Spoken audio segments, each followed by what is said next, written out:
What is up, everybody? Welcome into the Week 6 4for4 and DLF AMA live stream. Last week, it was just me by myself, but today we are back at it again. John Paulsen has joined us again after taking a Vegas vacation, I guess, to go see you two, go watch the Packers lose. Hopefully, it was a good weekend for you. Yeah, it was, setting up to be a great weekend if the Packers could have pulled it out. A couple of bad interceptions by Jordan Love early in the game. I give him a pass on the last one. He was trying to make a play to Christian Watson. But I swear that first one, I don't know who he's throwing to. So he was interesting thing with Jordan Love is that he did kind of come in the early projections. I think we had him ranked for the most interceptions in the league. He did have a high interception rate in college, and I think in his brief NFL preseason and regular season action also. And I believe Connor Allen put down money on him for the most interceptions in the league this year. And he started off really strong. Didn't have a pick, but now he's got 6. So we'll see. It's in play. I think Kenny Pickett's still up in there. So is he? Both of our quarterbacks, not great. But all right, enough of that. Let's get into some of these questions because we had people already joining in from whenever I threw up the stream earlier this morning. Some questions already coming in. Chris Thompson, I see he's in the chat. He says LFG, but he's asking, what is the minimum that you would take to get out on Jerry Jeudy in Dynasty, or should you just ride it out this year and see how much farther his value can fall? Yeah, Jeudy's certainly been a major disappointment. I think right now, the only way that you're holding on to him is you're holding on in hopes that he gets traded. That's basically the only way that I think his value can really rise without like a major shift within Denver itself if he stays in Denver. If you're looking for somebody to cash out for Jerry Jeudy, like if you can move over to like Christian Kirk or Hollywood Brown or Chris Godwin, Terry McLaurin, like any of those wide receivers, I would just trade Jeudy straight up for. I'd probably still be interested in trading for like a shot on a guy like Rashee Rice or Quentin Johnston, or some of the rookie wide receivers that you can get out on. I don't know if you can get a first. I would take a 2026 first and a 25. But I don't know if you're getting a 24 or a 25. I'd take a 26. I mean, it's hard to say to just take a second, but that's kind of where we're at right now. Him and Jahan Dotson both seem to be in the same like underwhelming category of wide receiver that many people are kind of willing to get out on. And it's just an unfortunate place that we're in right now. Do you have any hopes for Jeudy rest of the season, John, or are you just kind of hoping that there's a trade? No, I faded him in the rankings, draft rankings this year. Never been real high on him. And I'm not like trying to take a victory lap or anything. I pulled up reception perception. I do these one number rankings with Matt Harmon's data, and then we have Matt on the podcast and go through all the, a ton of receivers before the season starts. And I use his data to try to like rank these guys as route runners. And he came in, he's always had a reputation for being a good route runner, and he has not done well in reception perception. He was 41st out of 49 receivers in the study in terms of his numbers, like success rates and stuff. And I just mentioned that Dotson was 22nd. So I have more hope for Dotson, I think, long-term than Jeudy. And I think Jeudy could be functional and productive. I mean, he had a pretty good year last year, 67 catches, 972 yards, 6 touchdowns. He had 856 yards as a rookie.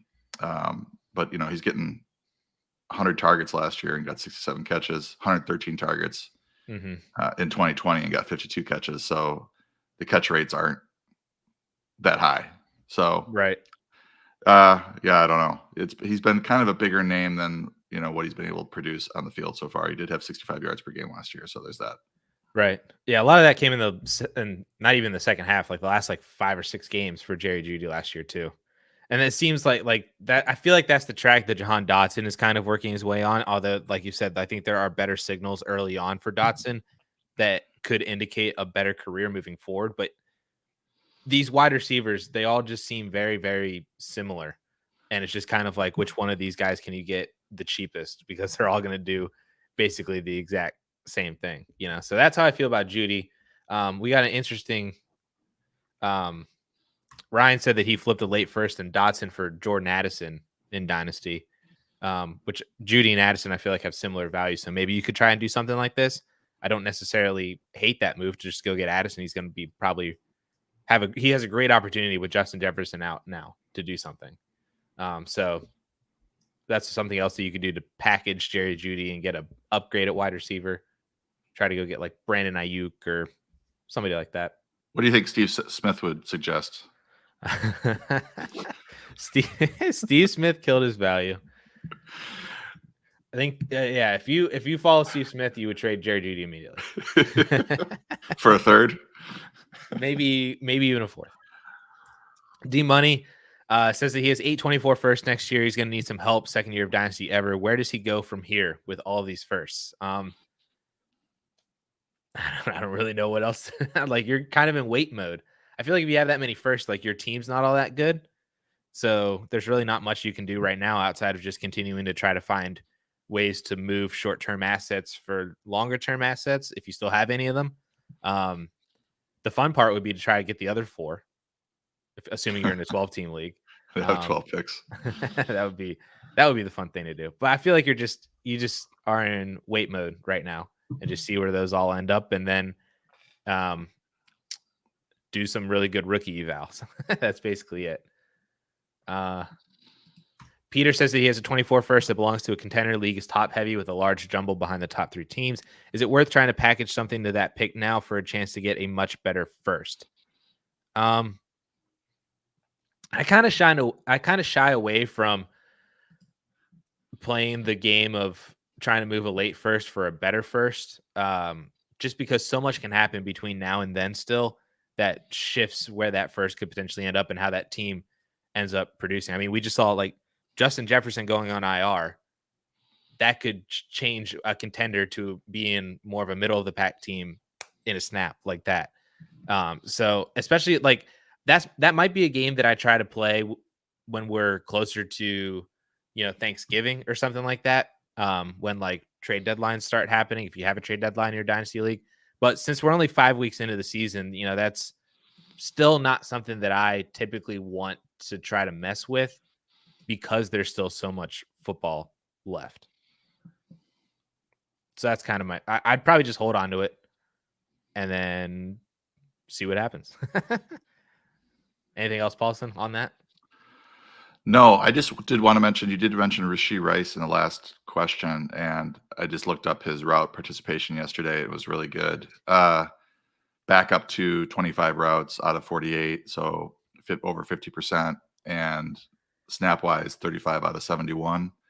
He had been trending up into that range and then dipped back down to 30% of snaps, I think, against the Vikings, which was weird because that was a competitive game. And then it's good to see him back up there because he is by far right now the most productive Chiefs receiver. So I think rest of season, his outlook's looking pretty good.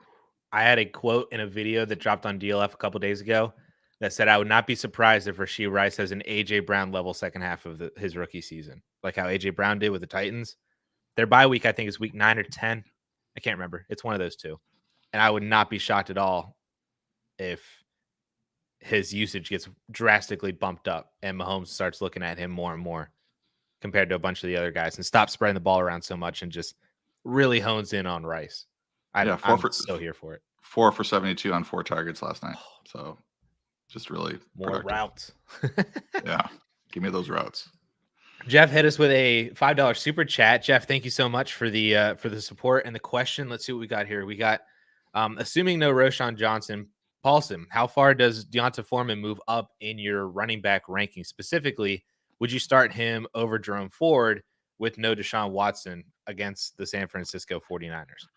That would be a resounding yes. Foreman over Ford if Roschon is out. Right now, Roschon's sitting at 19 in the half PPR rankings, and I think Foreman would probably be right that same spot because of his expected workload. I don't know. He might be a little bit higher. just looking at the two guys ahead of him, Breece Hall, really tough matchup against Philly. I would hate to bench Breece Hall, but after his game last week against the Broncos, Madison against the Bears, and obviously a really good matchup against Chicago. But so he might be as high as 17. I'd have to think about it and see who's behind him and what sort of breakdown we could.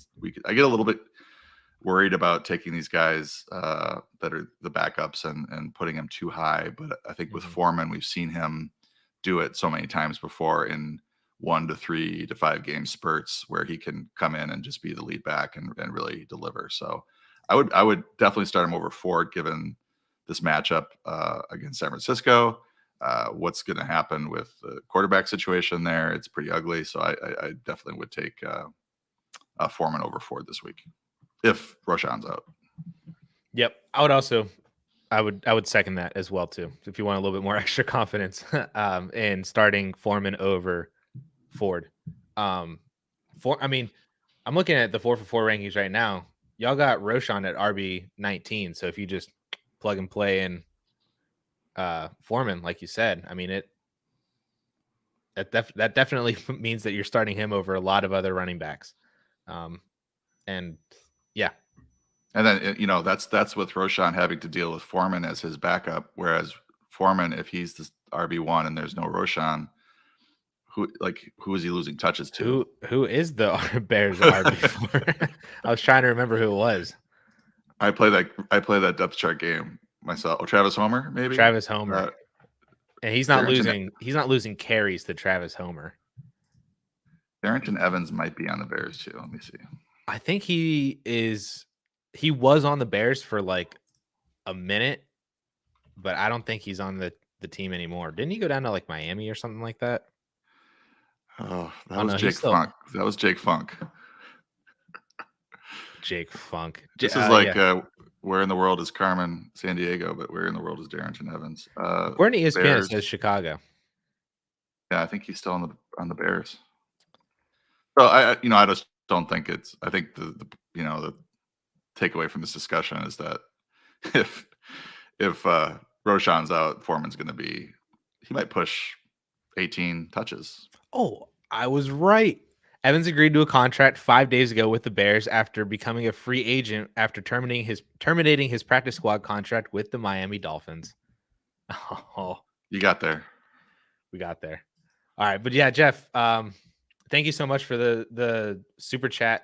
Hopefully, we answered your question well enough there for you, and instilled confidence into starting Deonta Foreman this week. Let's see what else we got in here. Antonio's asking, he is 3-2 in a 12-team PPR league, just lost Devon Achane. Do you trade him for DeAndre Swift straight up? Or he has another question. The alternative, another trade would be trading Achane for London and Ramondre. Or C, don't make a move and keep Achane. I mean, that's tough. I have Swift ahead of Achane rest of the season, but that's like baking in probably 4 games missed. He's not on IR yet, is he? Yes, he is. He's on IR? Okay, so I knew that they were waiting for a minute on that. But, I mean, losing 4 games, but I guess it depends on, like, your need right now and whether or not you think you're set up for the playoffs.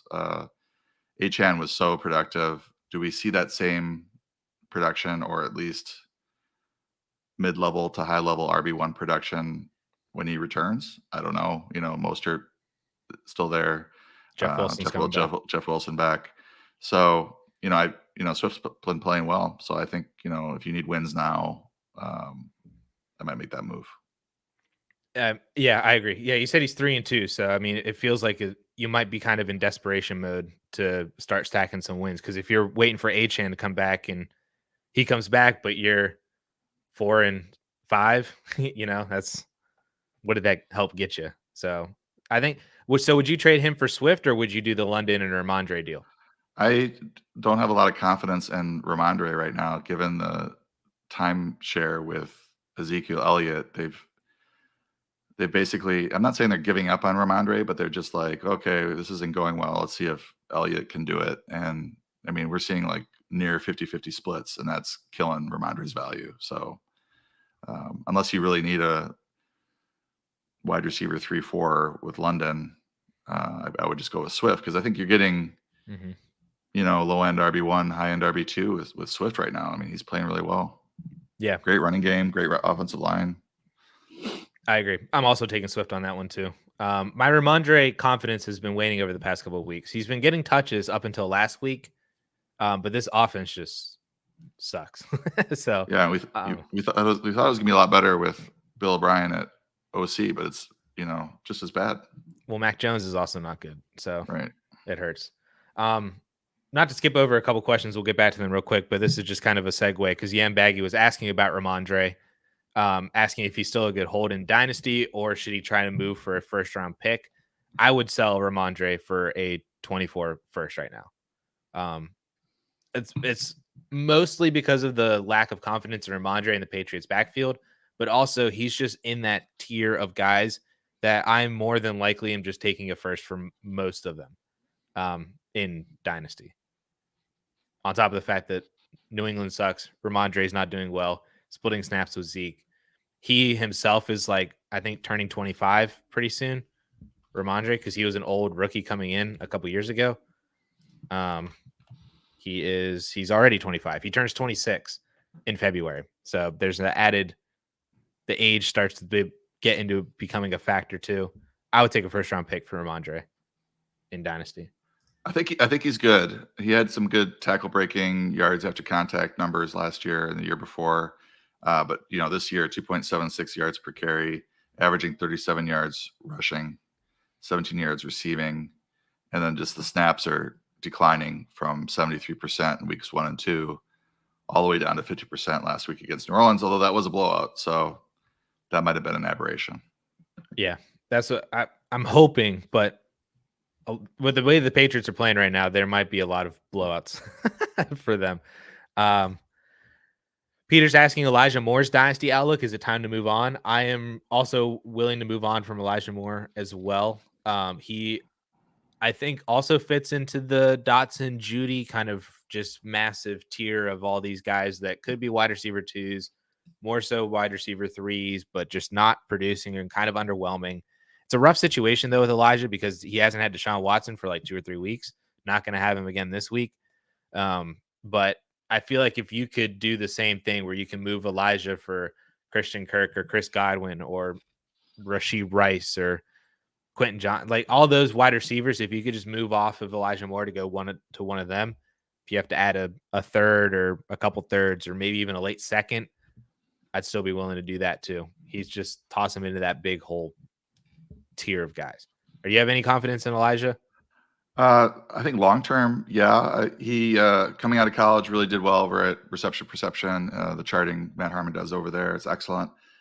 So these are the guys that I give extra 2, 3, 4 chances to when they are bouncing around the league trying to find a home. And his rookie year was good. Obviously, last year was not great. It really had some quarterback issues.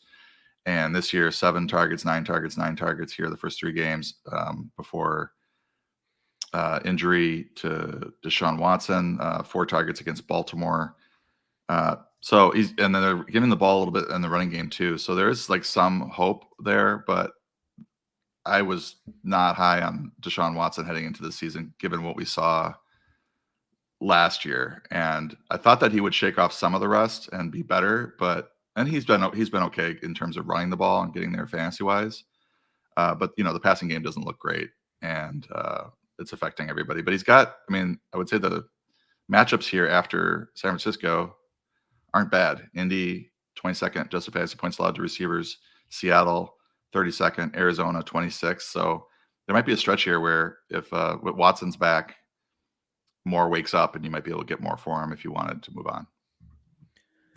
Jordan's just quickly asking, what is Darren Waller worth as a mid-rebuild? Needs to get a pick or some youth. I would trade him for a second. I'd be willing to take a second. Maybe a second and something else if it's a contender second, which it probably will be, a late second. And you can get an additional asset on top. But if you can get a first, that'd be fantastic. A first in 24, 25, 26, that's great. But more than likely, you're probably getting a second plus. And I'd be willing to do that for Waller for sure. All right, Paulsen, you ready for some start sits? All right, let's get fired up here. Let's do it. Half PPR league. Zach Moss or Kyron Williams? feel like that's Kyren. It is, and I would say it's just it's we know what Kyren's role is going to be. We think we know. I think what's going to happen with. I think the big question is like what's going on with Indy's backfield this week. I mean, Zach Moss had 165 yards rushing against the Titans last game. How quickly are they shifting over to a Jonathan Taylor backfield? They obviously didn't do it the first week back. He had, I think, 6 carries. I think they probably double that, and this eats into Moss's chances. But I don't think that they're going to bench Moss until he starts to falter or has a bad stretch of runs, like 15 yards over 7 carries or something like that. And then they start rotating in Taylor more and giving him a chance.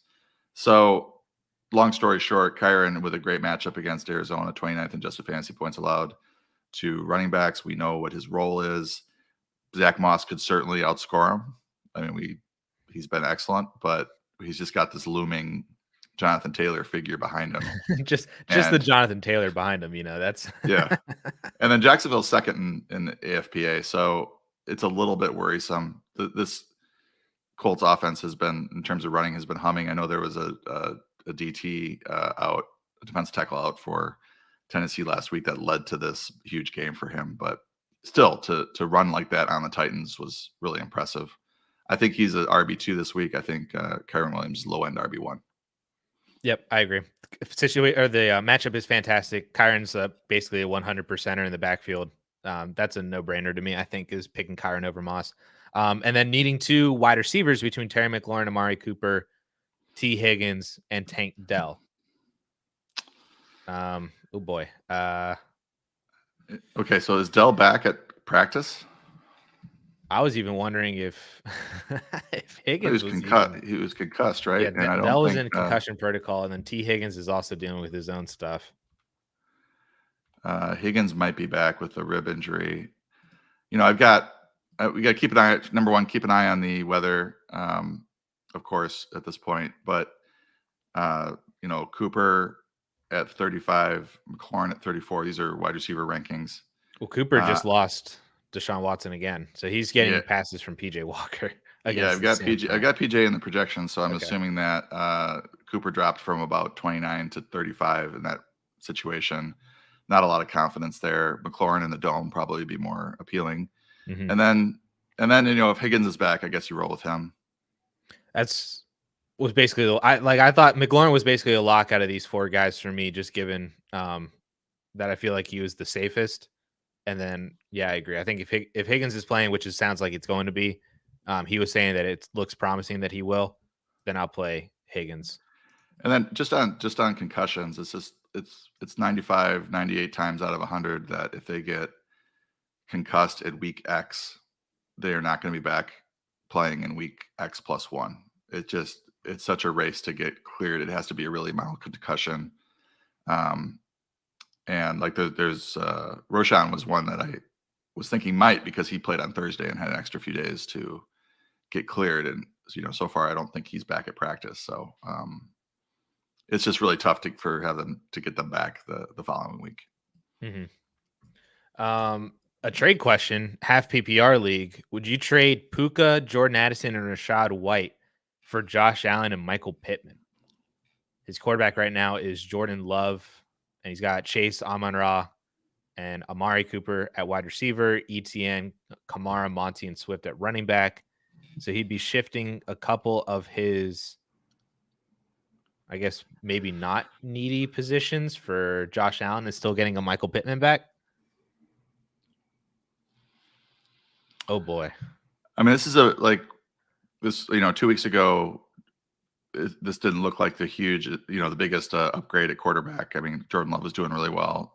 But now I think he's kind of settling into his QB2 streamer type value.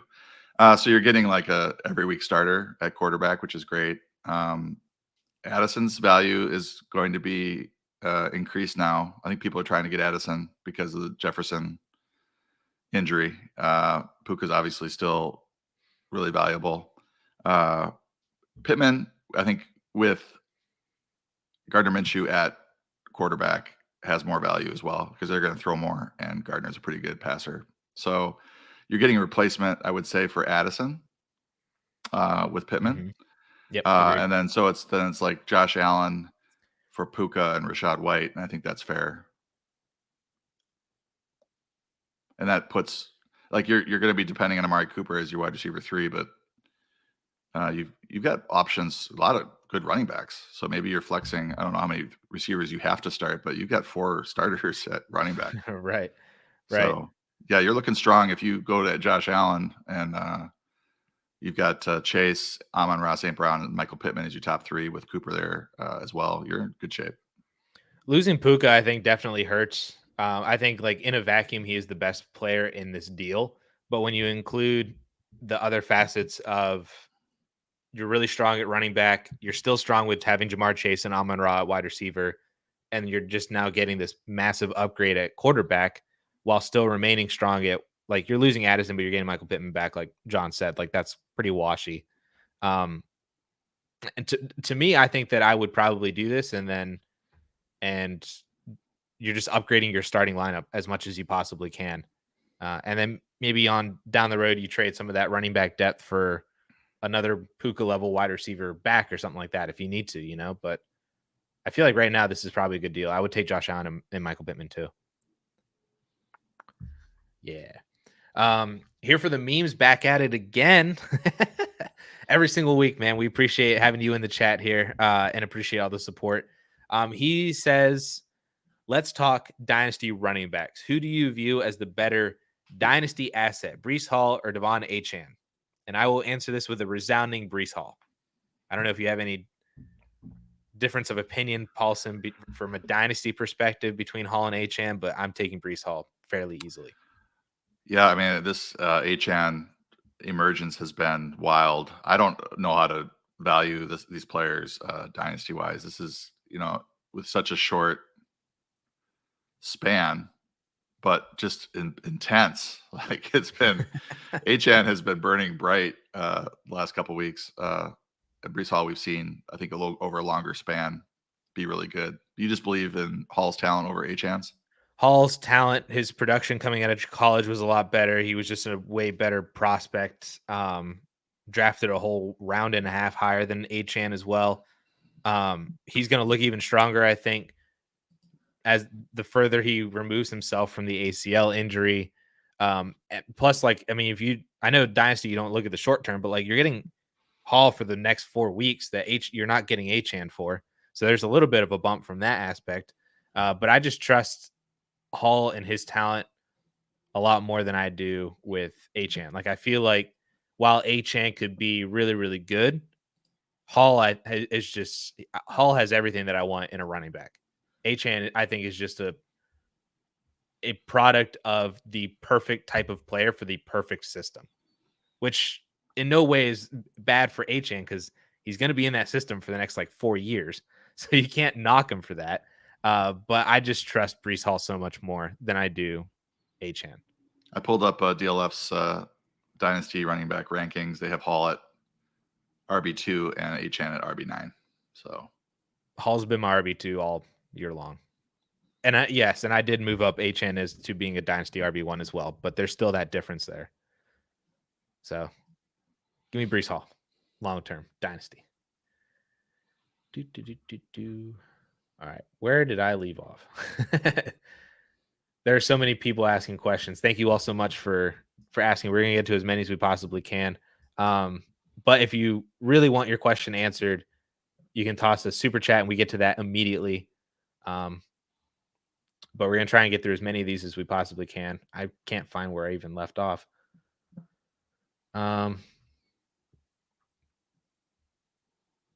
Ryan, I would do this deal. I would trade Love, Olave, and a first for Stroud and Amon-Ra. I would take Amon-Ra over Olave, Stroud over Love, and if you got to pay a first to get the upgrades for both of those, then I would absolutely do that. Even if you're fully rebuilding and it's projected top 4. If it's basically, as long as it's not Caleb Williams or Marvin Harrison, I think you massively won this trade. If it's Caleb Williams or Marvin Harrison, then maybe there's more that evens it out a little bit more, or even leans it over into the direction that you gave up. but I would still be willing to do this, even as a rebuilder. Where are we? Yeah, Stroud has been amazing as for a rookie, especially, but just really good, strong start regardless of his age. He looks like the real deal. Love, I think the jury's still out on. But he's bad. That's sorry. We'll see. We'll see. Let's go. Will, if you're in here still, I'm not going to dive into this question. I feel like there's a lot more that goes into this. So if you leave a comment on this, like on the actual video, I will dive into this way more with you through more of like a back and forth conversational over text in the comments. These questions are just really hard to do in a live stream short form answer kind of question. But I do want to talk with you about this. So if you drop the comment into the video, like on a replay or something like that, then I will get into this heavily with you. Dylan's asking, would you start Chris Olave or Zay Flowers this week? He didn't give a format. I don't know if the format necessarily matters. Maybe a little bit because Zay Flowers is more PPR and Olave is more big play. And he's been struggling for the past couple of weeks too. But Chris Olave or Zay Flowers this week? It's close, closer than we would probably have guessed a few weeks ago. But Olave's got the little toe injury, got the touchdown last week. He hasn't been that productive. Flowers has yet to really hit pay dirt, but he's been consistently involved. He's got a great matchup with Tennessee. I do have Olave a bit ahead of him in both half PPR and PPR formats. They're both good starts. I did write up Zay Flowers as a sneaky start. I believe he's also popping in the week 6 breakout receiver model. So that's always a good sign. But, Olave, against Houston, slightly higher, I think, this week. I agree. Bigger play for Chris Olave. Flowers, I think, is safer. So maybe that is how you determine a start based on which direction you kind of more need. But I think in a vacuum, I'd also agree. I agree. I'd also start Chris Olave. Got to throw up the here for the memes. He said, "Go Jets! You guys rock Jets money line." So especially if you're a Jets fan, man, take Breece Hall over Ashan for sure. Let's see. I can't find. I wish there was a way to go back to where you just were. I think we gotta go T-Money Reacts. Oh, okay. Where was T? Oh yeah, I see it. All right, we'll answer this and we'll get to T-Money. All right.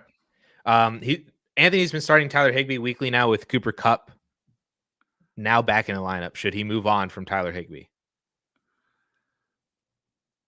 That's a fantastic question. I feel like this also depends on what your alternatives are. Yeah, it's when we hear this, it's like, should I cut Higbee? Well, who are you picking up? So Higbee's still a decent tight end too, but yeah, I mean, now you're adding a player that gets 10 to 12 targets. You've already got Puka who gets that kind of workload as well. So that means everybody else is going to get pinched, and Higbee's one of those players. So it just depends on who you can stream. He's not an appealing streamer anymore with both those guys in the fold. No, yeah. Would you consider like a Cade Otton or a Dawson Knox or? Well, for this week, I would certainly consider Knox because of the injury or concussion. I believe it's concussion for Dalton Kincaid. So we might see the Dawson Knox that we saw the last 2 years, where he went over 500 yards and was a pretty good threat for a touchdown in any given week. So if that's the case, Kincaid's out, then I think I would start Knox over Higbee. What about Atlanta's tight end 1, Jonnu Smith? Yeah, I mean, I guess I'm looking at my rankings. I have Higbee at 16, Knox at 17. But just talking that through, I probably would move Knox up ahead of Higbee, Jonnu at 19. Yeah, I mean, Arizona's been historically bad against tight ends, but this year they're not bad. 4th in adjusted fantasy points allowed to tight ends. I guess I need to see another game to really, I just don't. when you're going from taking your tight end from the number 2 option in the offense to the number 3, it's a big drop. You want you guys to be either 1 or 2 in their offense, or if they're 3, it better be a really, really good passing attack. Right. With a lot of touchdown upside. Yeah. The Panthers have now ruled Miles Sanders out. Oh, boy. All right. Well, back on the Chuba train. Chuba time. All right. Team Money Reacts. Would y'all trade Jamar Chase for Amon-Ra St. Brown and David Montgomery? This is in redraft as well, too, for that. For this year, would you take Jamar Chase or Amon-Ra and David Montgomery? I don't know how you feel about the 2 players on the same team kind of thing. Oh, I don't know if that weighs into it. That doesn't really bother me, especially if it's a good offense like Detroit's. If it's a crappy offense, and there's only 1 touchdown available per week, then yeah, it's dicey. I look at this and think, yeah, take the Amon-Ra side. I think Chase is coming off the huge game, but when Higgins is back, he's not going to see that sort of target share. The Bengals offense has been a little spotty this year. You're getting a 20 carry, 20 touch back with Monty. He's probably top 7, top 8 rest of the season, just based on his workload and what they're saying about him. And then you're getting your replacement for Chase with Amon-Ra St. Brown. I think this is a great trade. I agree. And if you looked at it from like redrafty kind of ADP, like you're trading a first rounder for a first to second round, like somewhere on that border. And then Montgomery, I mean, his ADP was low, but it's definitely risen a lot since then. So I think this is like value wise, if you want to look at like redraft ADP or fantasy points, like I feel like this is a massive win to go get Amon-Ra and David Montgomery. He's also asking 8 PPR. Maybe this is 8 team PPR, 2 flex. Bijan. Wait. Was there a part 2 to this question? I'm checking. I don't see one. Oh, this is his team. This is more context for like the trade, the Chase and Monty. Chase for Monty and Amon-Ra with this team. I would still do it. Yeah, I mean, if you look at his running, excuse me. If you look at his running backs, Monty will help. I mean, he's got Bijan and Kyron, but I don't see a whole lot else, right? So right. That gives you still got third. Cup, Olave, you'll get Amon-Ra. Ridley's your wide receiver 4 still. Yeah. Yep. Well, he's got Waddle too. Where? It's an 8. This is an 8 team. That makes sense. P to the R got an offer in a 12-team best ball superflex start 10. Mahomes and Jonathan Taylor for a first, mid first, 2 late firsts, 2 seconds, and Anthony Richardson. Oh boy. Mahomes, he's 10-0 with most points scored. I know. How do you mess with that? I don't think I'd do it. I think I'm just riding out being 10-0 with the most points scored and keep all those picks and then make your team even better for next year. My big question is, who's the quarterback? Who's his quarterback? Well, it must be some other good quarterback, because Anthony Richardson has had like 2 dud games and had missed a game already. And the fact that he's still 10-0 with most points scored, I feel like I just keep the picks, man. Well, he's got 2. It's a super flex, so he's got to start 2. I wonder who his 2 quarterbacks are. Anyway,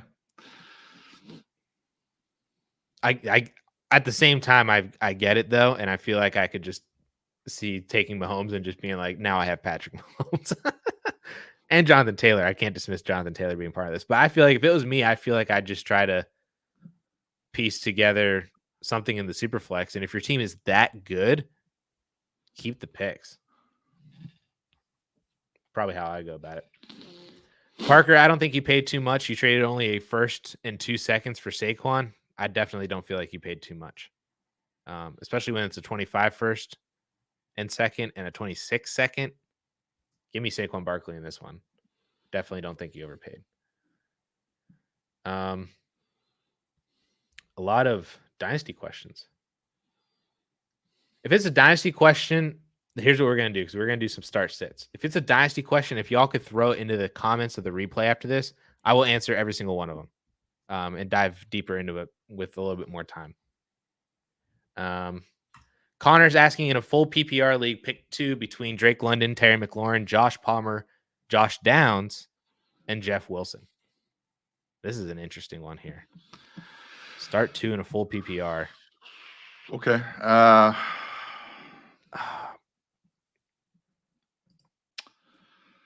went to Terry McLaurin again. Out of the wide receivers, I feel like McLaurin again is the safest. Although I do like Josh Downs with Gardner Minshew. Jeff Wilson is interesting against Carolina. Their defense is their run defense is terrible. But what is he going to have volume-wise coming back from the IR, even without Achane? Do I just take McLaurin and Josh Downs on this one, or do you feel better about any of these other players? There's 5 of them I gotta find. They're all in the same range, so this will be fun. Definitely, just waiting on Jeff Wilson. I think you could scratch him off. He might come out and be half of this backfield, but he's also like dealing with a couple of injuries that weren't related to the injury that put him on IR, which that's good. Kind of worries me a little bit. So I would just, wait on him. We don't know how many snaps he's going to play this week. He might blow up, but that's such his life. Terry comes in the highest at 59 in the flex rankings, and then next up would be London. I think it's 67, Downs at 70, and I think that's a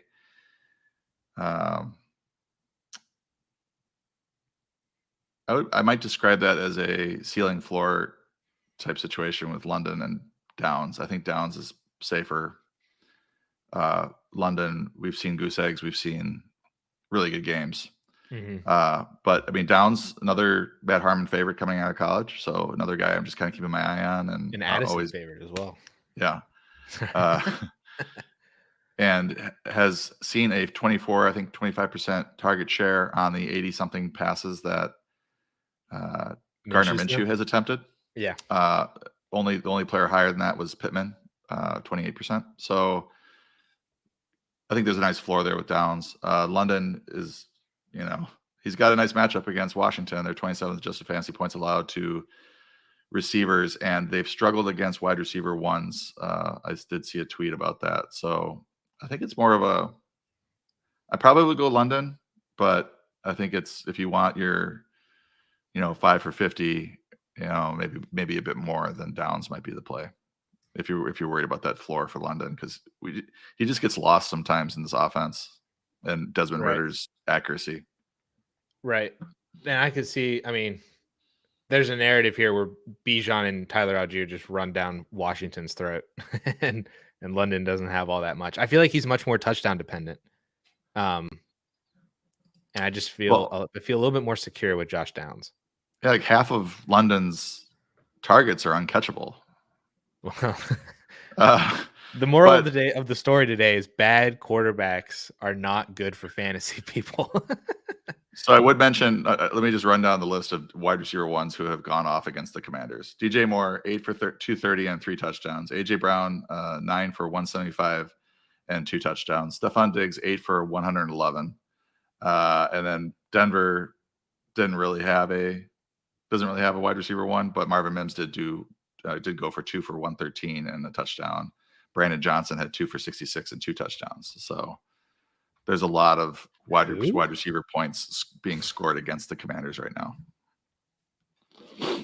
I would go London and not watch the game, or I would just go for a long walk and then check the box score when I get back. Come back and see what happens. Yeah, see what happened. And don't stress out about it at halftime when he's got a goose egg. Taha's asking if he should claim James Conner by dropping Miles Sanders right now. Conner, of course, is on IR, so you're going to miss him for a few weeks. But Miles Sanders is also sitting, so it's kind of a wash, at least for this week. But who would you rather have rest of season, James Conner or Miles Sanders? I feel like I'm taking Conner. And that's what my gut's telling me now that Sanders is out. I had Connor lower because of the 4 weeks for sure missed, but now that Miles Sanders is missing a game, I think I'm going to move him down in the rest of season rankings. But yeah, I mean, Connor's a little bit older, I think, but he's been seeing bell cow type touches there. So while Sanders is sort of splitting work, and this is an opportunity for Chuba Hubbard to perhaps earn even more touches while Sanders is out. Yeah, I would take James Conner and ride out. I mean, maybe Sanders misses next week too. Frank Reich said he's dealing with a shoulder injury. It's possible that this could be a multi-week injury for Sanders as well. In which case, that's even more closing the gap between them in terms of having to wait for one of them to come back. And then whenever James Conner does come back, I trust in his volume more than I trust in Miles Sanders' volume. And as of right now, it might be weird to say, or it was probably weird to say this a few weeks ago, but Arizona is a better offense, I think, than Carolina. So you got that aspect in there a little bit too. What happens if Kyler Murray does come back? We're talking about 4 weeks from now when Connor's back. Is Kyler Murray potentially back, upping this offense and its explosiveness as well? I'll take James Conner over Miles Sanders rest of season. So yeah, he had another one in here too. How would you rank these wide receivers rest of season in 10-team PPR league? Jeudy, Deontay, Pickens, and Zay Flowers. Deontay's coming back this next week after the bye, right?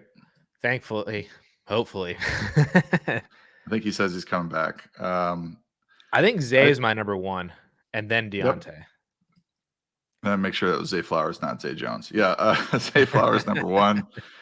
Pickens, I would say number two, and then I would go Deontay 3 and Jerry Jeudy 4. I do think that Deontay could quickly ascend, and he might be ahead of Pickens before too long. I think he's really good, but Pickens he is emerging, and he does have that contested catchability that's so good, which is necessary for Kenny Pickett. Yes, absolutely. And for Pickens himself, because he can't separate, so he needs to have that contested catchability. Yes. But I'm taking Flowers and Deontay 1 and 2, and then Pickens and Jeudy. So small disagreement in the Steelers wide receivers, but it may or may not matter all that much. Zay's number 1 though. Jeudy number 4. Let me ask you a question. What is Adam Thielen's rest of season wide receiver ranking? What's the proper? Oh, geez. I'm just looking at him in the rankings, like, where do I rank this guy? Like, he's been so good, but this can't. But how does it stop? Yeah. How does it stop? I mean, Chark is also not doing anything. How does it stop? But how can it last? I mean, his target share is just so massive. Every single week is like his receiving yards and receptions props are just like 4.5 for 48, and I'm just like, how do you not smash the over every single week until something changes? Right. I think he's top 15. Is he top 15? I don't think I can put him as a 1. I can't put him as a 1. Top 20, I feel like starts getting a little bit too close to like you're still holding on to what we thought a few weeks ago. Would you rather have Adam Thielen or Garrett Wilson rest of the season? Oh my goodness. Oh no. Would you rather have Adam Thielen or Chris Godwin? Would you rather have Adam Thielen or Justin Jefferson? Oh no. Jefferson. Yeah, I know. Yeah, I was waiting for. Oh no. Oh man. All right. Peter's asking a question. He got the W last week thanks to my advice to start Jordan Addison. So I'm taking full credit for that one. Good job. Because you weren't here, John. We Addisons, we got to stick together, Addison, so yeah. But he's asking, does he roll with Jordan Addison again, or does he flex Roschon Johnson or T. Higgins if they're both available? And his other starters are Bijan, Jonathan Taylor, Waddle, Ayuk, and Laporta. I think from my, I'll let you're the expert on Addison questions, but I think it's a little bit dicey with the weather in Chicago. So keep an eye on that. If they're dealing with heavy rain and high winds, then both passing games will be, downgraded. I did have to, the total dropped like 3.5 points. So I reran projections for that game and Addison dropped. I think if weather's normal, Addison's a smash. Right. Of these three players because of Higgins' injury has been very spotty, and then Roshan. Roshan would be a good play if he were active, but if the weather turns, which it looks like it might, then you might want. I mean, Roshan might not be an option for you, so it might just be between Addison or Higgins. And if Higgins doesn't play, then obviously just Addison's the only option. Right. I think if Higgins is playing, I would start Higgins over Jordan Addison. Especially with the way that the weather is looking right now too. That's just that's an added kind of. Yeah. Seattle's 32nd in adjusted fantasy points allowed to receivers. So Higgins does have a really good matchup. And if the weather's a factor, then I guess I would go Higgins. Yeah. I think that this Bengals Seahawks game could be like 42. It could be a shootout. Yeah. Like that. Yeah, it could be a shootout. And so if there's so many touchdowns available, and Joe Burrow saying that this is the healthiest he's felt since the end of July, T. Higgins is back. I'm going to go more into that narrative than trust Jordan Addison in the first game for the Vikings without Justin Jefferson ever in the last 3 years. With dicey weather, I'll play T. Higgins over Addison if Higgins is playing. So I guess Addisons don't stick together after all. Well, we pick and choose our weeks. Yeah, you're objective. You could point to this as being objective. We're very objective about each other. Let's see. Here's a trade: Jameson Williams, George Pickens, and Jake Ferguson for Jalen Waddle and Kyle Pitts. How do we feel about this deal? I feel like the Waddle and Pitts side should be the answer, but I don't like how close that is. Pickens and Waddle are actually fairly close right now. Yeah. Just the way Waddle's role has kind of diminished in this offense. They could reemerge now with Achane out. And then I think Ferguson's better than Pitts in terms of rest of season value, not talent-wise, due to his consistent role. I don't know what to think about Jameson Williams rest of season. I choose not to think about Jameson Williams. I'm not optimistic. I mean, I'm not optimistic about it, Right. Right. Waddle and Pitts, I feel like just have so much upside that I still feel like I swing for the fences with them, and I'll go down with their name values. I think, but it does feel like a good deal for both sides. Especially if you need a wide receiver. In theory, Pickens' value is going to decrease here with Deontay back, and Waddle has more value than Pickens. I think Ferguson has more value than Pitts, so I think it's fair. And then Jameson's kind of a throw-in, like a dart throw. Like maybe he'll do something by the end of the year. I mean, coming out of college, he was well regarded, right? Pitts? Jameson Williams. Oh, Williams. Yeah. Well, he was well regarded by a bunch of people. Myself, not as much. Not included. Okay. I mean, he didn't do anything in Ohio State with Garrett Wilson and Chris Olave, which, granted, both of those wide receivers are fantastic. So maybe there's a good reason why he didn't do anything. But he had to transfer and go to a receiving corps that only had John Mechie to produce in college, at least through the two systems and teams that he played for.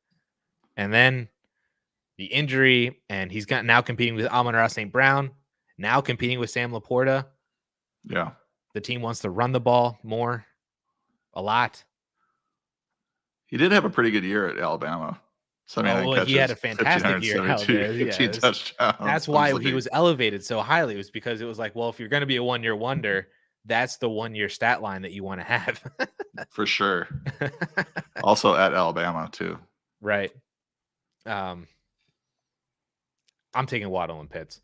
We got 2 super chats in here. I'm just now seeing them. StreamYard is killing me with the way that they present how these come through. So Jeff, I'm sorry. No, I'm sorry. No, we're going to do yours right after this. But Jeff with the $2 super chat. So thank you so much for the support. But he's asking, rest of season in a half PPR league, would you take? Which Moore is this? It's got to be Elijah, right? Elijah Moore or Tank Dell? How many Moores are there? There's DJ Moore, Rondell Elijah or Sky or Rondo or Elijah. Oh yeah, there's 4 of them. I've completely forgotten about Sky Moore. As for good reason. So, but does the answer necessarily matter which Moore it is? Like I feel like to me, I would take Tank Dell over all of the Moores. Yeah, I've got except for DJ. Oh yes, except for DJ. I have Dell at 40. Elijah's lower than that, 53. Rondale. He said Elijah. Okay, so yeah, I would go Tank Dell. I would go Tank Dell as well. Although I am still a little cautious about Tank Dell too, but I still feel like he has more upside certainly, and I would say a better quarterback situation. Absolutely. Yes, he does. He does. Especially, I feel like Deshaun Watson has to come back, but the more Deshaun Watson sits, that gap widens. Let's say Deshaun Watson is playing this week. Are you taking CJ Stroud or Deshaun Watson rest of the season? Stroud. Yeah. Yep. Yeah. I mean, I'm taking Stroud over Deshaun Watson in Dynasty. I've had it that way for about 2 or 3 weeks now. So, yeah, you're absolutely correct. Noah, also with a $2 super chat. Thank you so much for your support as well. He says that the Bryce Young owner wants CJ Stroud. So what else should he get back on top of Bryce Young? I'm assuming is this in a Dynasty league? I'm assuming. Because I feel like in redraft, you're not rostering Bryce Young. Yeah. So in a Dynasty league, what is the piece that fits the puzzle to move from CJ Stroud to Bryce Young? I don't know if a first is enough.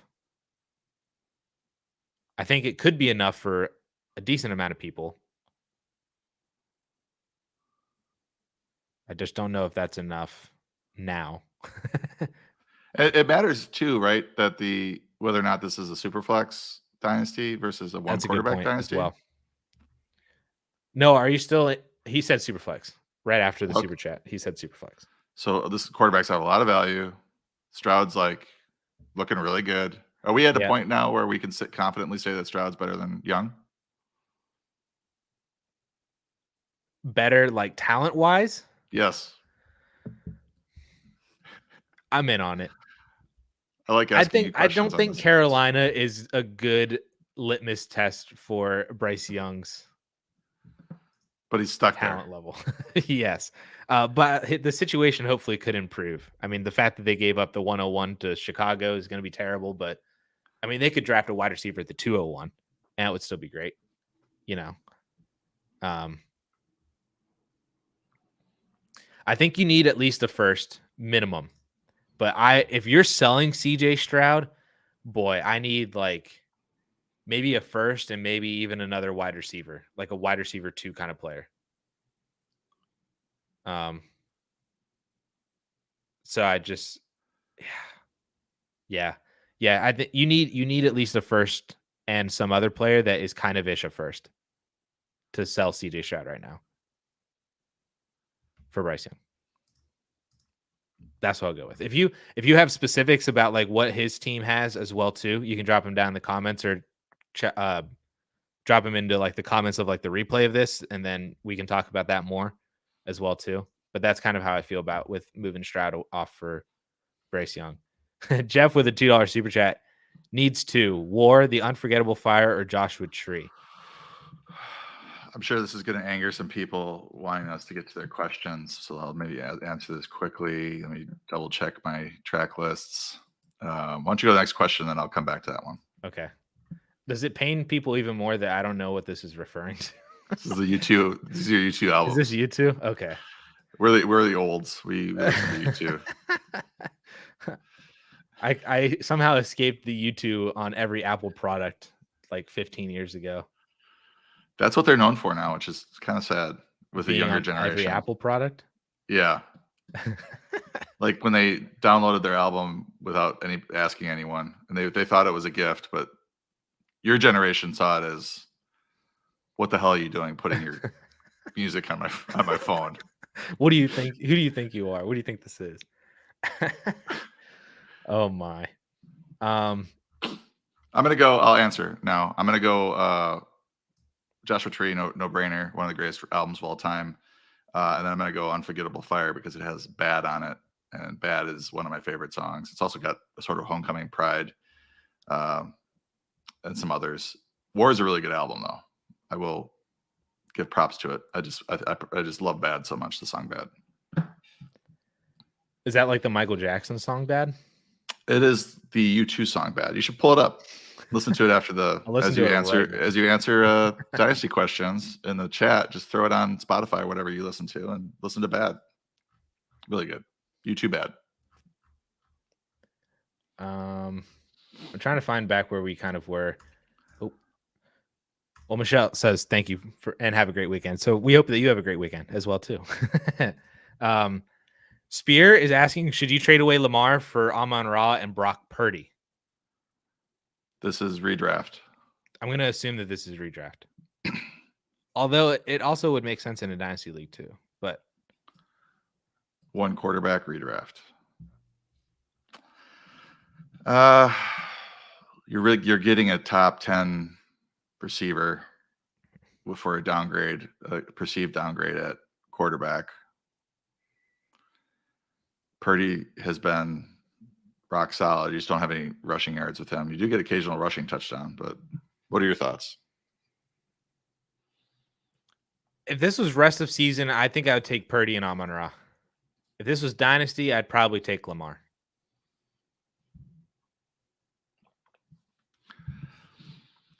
But yeah, if this is just like normal, like one quarterback redraft, give me the top 10 wide receiver. And Purdy has, I don't know if I'm going to call him a QB1 rest of season, but he's definitely above the streamer level. To where like if you roster two quarterbacks and one of them's another top 10 guy and then one of them's Brock Purdy, I don't blame you about that whatsoever, because he definitely seems like he's the guy who you can start more often than not. I have him at 10. Oh, there you go. Goff at 11, Stroud at 12. It gets kind of weird there. I had to move Cousins down because of the Justin Jefferson situation. Mm-hmm. Love has moved down the last couple of weeks. I think I had him as a high-end QB2 for a while. Stafford, yeah, I'm just thinking out loud, but I think Purdy at 10 is fair, given like that offense is just humming. Like, yeah, is anybody going to stop them? Nope. It will be interesting to see what he does this week. Cleveland's been like really good against opposing pass attacks, but they've been, as Daigle pointed out, they haven't been the best quarterbacks. Right. I think Burrow was the best one, but it was like an injured Burrow. Yeah, injured Burrow. Yeah. Yeah. So we'll have to see what more of the truth is there. Maybe it meets in the middle somewhere. My whole thing with Brock Purdy though too is like why I haven't installed a ton of confidence into him is because it seems like he can get taken out of game scripts, which is really weird to say. Like the quarterback can get taken out of a game script, but like Christian McCaffrey's just so good, and he becomes the go-to guy when they get into the red zone. Like a lot of other teams and coordinators will say, let's try to see how we could throw this one in here, unless you have Dave Montgomery or somebody like that on the Lions. But it just seems like Christian McCaffrey is just so good that they give him the ball anytime they're inside the 15, and he's good enough to just finish out that drive on a carry. Doesn't take him 2 or 3 carries all the time. But Purdy's so explosive though too. I mean, he is, when you can throw to Ayuk and Debo and Kittle and Christian McCaffrey. He's got at least 2 touchdowns in 4 or 5 games when you count rushing touchdowns. He's had one bad game, and that was against the Rams. It was 14.7 because he got there with a rushing touchdown. No passing touchdowns in that game. But, just going back to last season, really phenomenal. Just strong finish, yeah. He was like how Geno Smith was last year too. Like he's in that same category, except he's just continuing to do it, and Geno has been a little bit more roller coastery. And Savvy has a defense question. Would you start Dallas or Tampa Bay's defense this week? It's very interesting. Dallas, of course, is going up against, I lost it. Who are they going? LA, the Chargers. and Tampa Bay is going up against Detroit. I have this as a fairly wide gap between the Cowboys and the Buccaneers, but it's only about a point in our projections. If that makes sense. Sure. Cowboys at 9, Buccaneers at 24. I think they're both playing teams that have good offenses. So I would go with the better defense, which I think is still the Cowboys, even though they're banged up.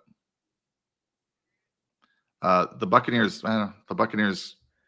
have Detroit at home, so it might be a lower scoring game. Detroit's not quite as good away from the dome. The Jared Goff's home way splits are crazy. Bad.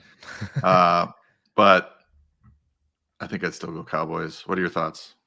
I think I still go Cowboys as well too. You can look at the Chargers offense as well. Like, is Austin Eckler coming back? If he is, what is he after missing 4 or 5 weeks? They don't have Mike Williams anymore, so you got either Josh Palmer or Quentin Johnston. The one positive for LA is they're coming off of a bye, and Dallas is traveling. So there's that. But it's going to be a home game for Dallas. Yeah. I mean, SoFi is not a home field. I mean, I don't think the Chargers ever have a home field advantage. Anymore. Yeah. I think I do still subscribe to the fact that Dallas is the better defense, like you said. So I will tie break with the fact that Dallas is better. And coming off a bad loss, embarrassing loss. Ooh, they're going to be pissed. But on the other hand, Kellen Moore is going to be very motivated to run up the score. Oh, revenge game. Oh, so many narratives. But Mike McCarthy is going to be wanting to prove that he's a better offensive coordinator than Kellen Moore. Oh, my goodness gracious. There's a lot going on here. Kellen Moore was a scapegoat. They got rid of him, and now the offense is worse. I mean, that was the most predictable thing in the world. Who could have seen it coming?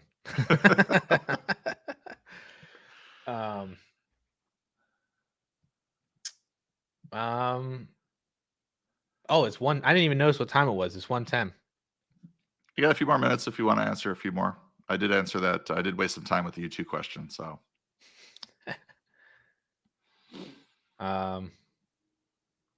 let's see. Every time I click away, I lose my spot. Yeah. Is there a world where I start Roschon if he plays, or Jonathan Taylor, or over Ramondre Stevenson? Yes. Yeah. I'm a little low on Ramondre due to the timeshare. Ramondre does have the one saving grace where I think he could deliver is that he's got a nice matchup against the Raiders. The Raiders gave up quite a few rushing yards to A.J. Dillon, who's been pretty bad this year, but he had his best game, 50, 60 yards plus a touchdown. So there is that case that maybe the Patriots offense can score a couple touchdowns, but it's ugly. I don't think I would go Jonathan Taylor, though. I still would have him below Ramondre. But if Roschon plays, which I don't think he's going to play at this point, I'm starting to think that. I mean, he could still get cleared. He did get concussed on a Thursday, so right, he could still get cleared. But if Roschon plays, I think I would start him over Ramondre because it's not like an injury that's going to limit his touches. I haven't seen anything about whether or not he's practiced today. He hasn't. He hasn't practiced. Wait a second. Today, no, we don't have any info. It was yesterday. I know. Yeah, he didn't practice yesterday. I was trying to see if I was seeing if any. The last info was like 19 hours ago. I would play Roschon over Ramondre as well too if he's good to go. But you might be stuck with Ramondre this week. He is asking though in another league he has Ramondre still. Would you start Chuba without Miles Sanders over Ramondre?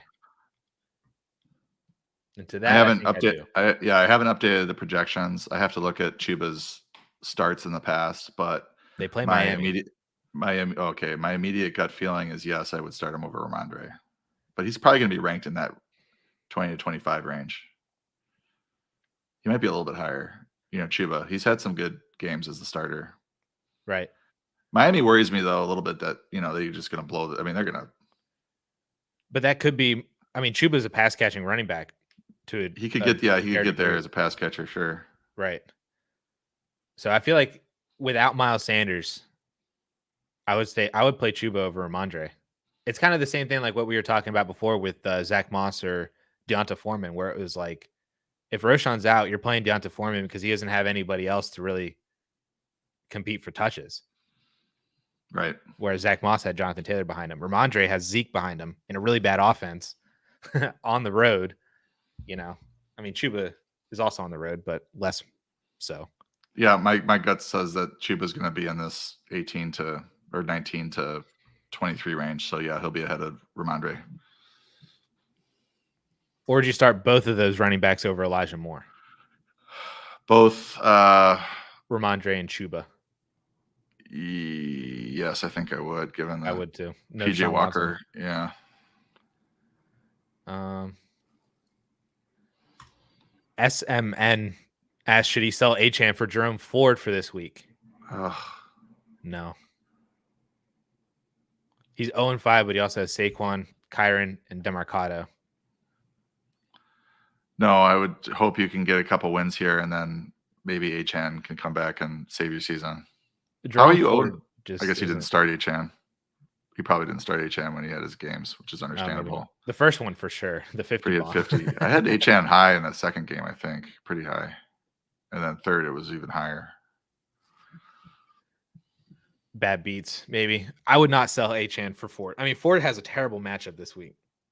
So I don't know how much he's even going to help you with that. I would start Kyron and DeMarcado ahead of Jerome Ford. Maybe not DeMarcado, but Kyron for sure. And Saquon should play. He seems like he's back, but I don't know. It's not a sure thing. Kyron's locked.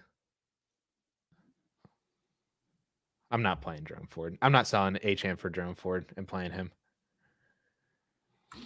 Cat for Life needs 2. Josh Palmer, DeMarcado, or Deonta Foreman. Wow, almost like an amalgam of everything we've been talking about. If Roschon's out, Foreman is for sure. And you need a second. Palmer. I think Palmer's the locked one. Palmer's locked one? I think Palmer's locked out of these two. Is this a PPR though? I would just say that I'm just not confident, 100% confident that DeMarcado is the for sure RB1 in Arizona with Keontae Ingram coming back. Keontae was ahead of him all summer and to start the season, and they're still listing Ingram as the starter. Now that doesn't mean DeMarcado won't outscore him, but I'm just not like confident that he's going to see the lion's share of the touches. DeMarcado has certainly looked better than Ingram in both of their short times, but that doesn't always mean stuff to coach. I mean, yeah, they had him. He had the good game once Connor went out, or had pretty good, 45 yards and touchdown. But this whole year, they've had Ingram ahead of him. Right. So that's just whenever teams do that, and then there's a guy coming back from injury. I'm a little cautious, and that's why I've got DeMarcado ranked in the 30s and Ingram in the high 40s. Like, I just think it's going to be a timeshare. Yep, I agree. It's kind of like the Zach Moss effect. Like Moss was ahead of Deion Jackson from the end of last year heading into this year. He got hurt in the preseason. So Deion Jackson was the guy. But then once Zach Moss came back, Deion Jackson was. And we had a little more to work on with Moss because he had, some big games at the end of last year. We don't have anything with Ingram. So, I mean, there is that. Like, they could just say, okay, well, Ingram has a neck injury. Let's go with DeMarcado as our lead back. But either way, Palmer will be out there 90% of the snaps. Foreman for sure if Roschon sits. This is weird. So we got a couple super chats in here too. I was making sure this wasn't the same person, but El Pollo. Pick one of these guys in a PPR between Palmer, DeMarcado, Roschon, and Jeff Wilson. Well, I think my answer is Roschon if he plays, Palmer if Roschon's out.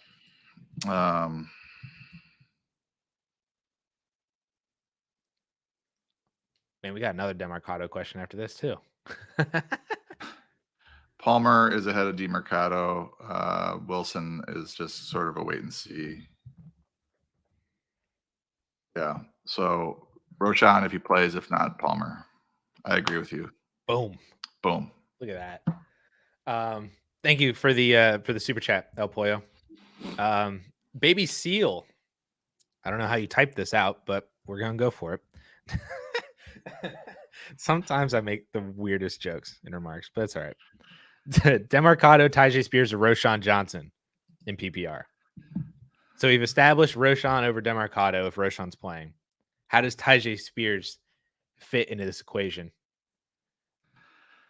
Against really Baltimore, I have him slightly ahead of Demarcado, but that's debatable. It's just how much do you believe that Demarcado is the RB1? I don't all that much. Tyjae is interesting too because the fact that they're playing Baltimore, Tennessee's going to be behind. Tyjae has established himself very nicely as the receiving downs running back as well. So if he gets there with 3, 4, 5 receptions, plus another 6, 7, 8 carries, that in and of itself could be enough just to bump him over Demarcado if none of them score. Roshan's a play if he's healthy, but then I'd play Tyjae. Boom. Thank you as well, Baby Seal, for the $2 super chat. We had 2 more start sits that I wanted to ask because I was curious about these ones. And then we'll probably call it on this one unless we get any more super chats. So final call, I guess. But Parker's asking, start sit, would you go with James Cook or would you go with Saquon Barkley, assuming that Saquon is back? Now, the interesting part of this is that Saquon plays on Sunday night. So you kind of have to make this call. I guess they both play Sunday night. Never mind. So you have the benefit of waiting. I forgot that the Giants play the Bills. Yeah. So it'll be a game time decision for sure, but I would go Saquon over James Cook. Not that it's super easy. Cook's share of the backfield has kind of diminished over the last couple of weeks. So Latavius Murray's playing a lot and Damian Harris is playing some. So if Saquon's back, I would roll the dice with him. The Bills, the one way you can attack the Bills is running on them. Their rush defense is like bad. They're like over 5 yards per carry allowed.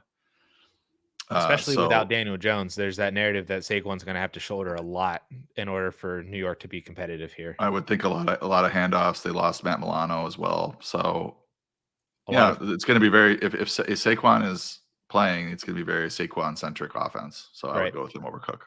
Bunch of rush attempts, bunch of checkdowns. Think Alvin Kamara first week back with Derek Carr, who can't throw more than 8 yards downfield. That's essentially, I think, the game script that we have for Saquon if he's back. Now, if he's not playing, then there's your decision. But I would play Saquon over Cook as well. And then the other one that I was curious on this one, start 2 into PPR, Olave, Puka, DJ Moore, Jordan Addison. I think this one's very interesting because these are a bunch of really good wide receivers in good positions right now. But you can only start 2 of them. Yeah, Puka for sure. DJ Moore, possibly, depending on the weather in Chicago. Those would be my 2 clear. If there's decent weather in Chicago, it would be Puka and DJ Moore. If the weather's bad, then you kind of cross off Addison and DJ Moore, and you have to go Olave with Puka. Puka's locked. Yeah. I feel like you can't take Puka out of your lineup. So he's locked number 1, and I just noticed that his avatar is Venom. That's pretty sweet. I would play DJ Moore as well. But yeah, if you're really worried about that weather, Olave is still a good start, I think. A fine start. Good might be a little bit too much, but yeah, fine start. We did get a super chat in here, but I found another start sit that I just find so intriguing. And the fact that you asked about Adam Thielen earlier. Would you start Adam Thielen or Zay Flowers this week? Adam Thielen. I think in the short term, you just have to keep starting Thielen. I think the rest of the season question was very intriguing because he is old and has been injury prone, or at least has had a history of injuries. And you could see this very quickly going off the rails if he has a hamstring pull or something and can't come back. But right now, healthy Thielen over Zay Flowers. Yeah, I agree. Adam Thielen. And then it's Dirty Dan. He didn't attach the message. The message is in the next one, but I wanted to shout out that he did throw us a super chat. But he's asking Lamar and ETN for mixing Kyron and James Cook in a 3 flex league. So an interesting little redraft trade here. I feel like the 2 best players are on the same side, right? Yeah, if you think about this as like a where would these guys go right now in a redraft draft? That's how I look at some of these things. ETN's probably a round 1 guy. Lamar probably his value is probably held, so he's like round 4, round 3. Yep. And then mix in 3 or 4, Kyron 3 or 4, Cook 4 or 5. So I think the ETN Lamar side is better. I agree. I don't know if that makes sense when I do it like that, but that's how I. Does the 3 flex league come into play with the fact that you do have to start more people? Or maybe you start the same amount of people, but then like you don't have to start like 2 wide receivers, 2 running backs. Maybe it's. It does. I mean, he's got Dirty Dan. How much of a downgrade is he getting at quarterback, so that he can add a couple flex possibilities to his team, and then how bad are his other flex options? Right. Is he sitting on crap, and then he's trying to fill out a starting lineup? But I still think I would go with Lamar and ETN. 2 running back, 2 wide receiver, and 3 flex. So he's starting a couple more people. Stafford. He has Matt Stafford. That makes it a little interesting. I think I'd rather hold on to Lamar and ETN, try to move Stafford for just a piece that will fit in the flex. I think that's the way I look at it too.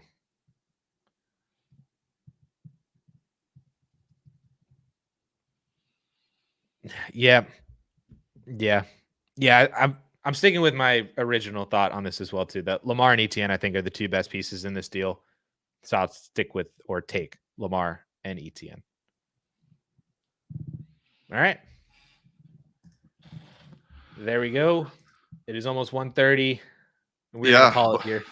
Above and beyond. But you're gonna answer questions in the chat. If you guys, so Yep. Comments. I mentioned a little bit ago. If I skipped over a bunch of Dynasty questions in there, just because I feel like with Dynasty, there's so much more added context that's needed and situations and all that kind of stuff. So if you had a Dynasty question that I did not answer today, drop it into the comments of like the replay of this. So then it just kind of shows up as like a regular YouTube comment, and I will dive into those, every single one of them, with all of you guys, and help you guys with that. So if you're not a 444 subscriber, use the code YouTube for 25% off. We also just cut our prices after week 5 or so. So get a subscription. There you go. Then you get access to the Discord. You can get, everybody else's opinions on these as well too. But yeah, we appreciate everybody so much for hanging out with us for the past hour and a half, for asking all of the questions. And we wish you guys good luck on all of your matchups. Have a fantastic weekend. Hopefully that you win all of your games, or if you want to lose games, then you can lose the games too. That's a Dynasty perspective. But yeah, thanks so much, guys, and enjoy your weekend and the rest of your Friday. See you.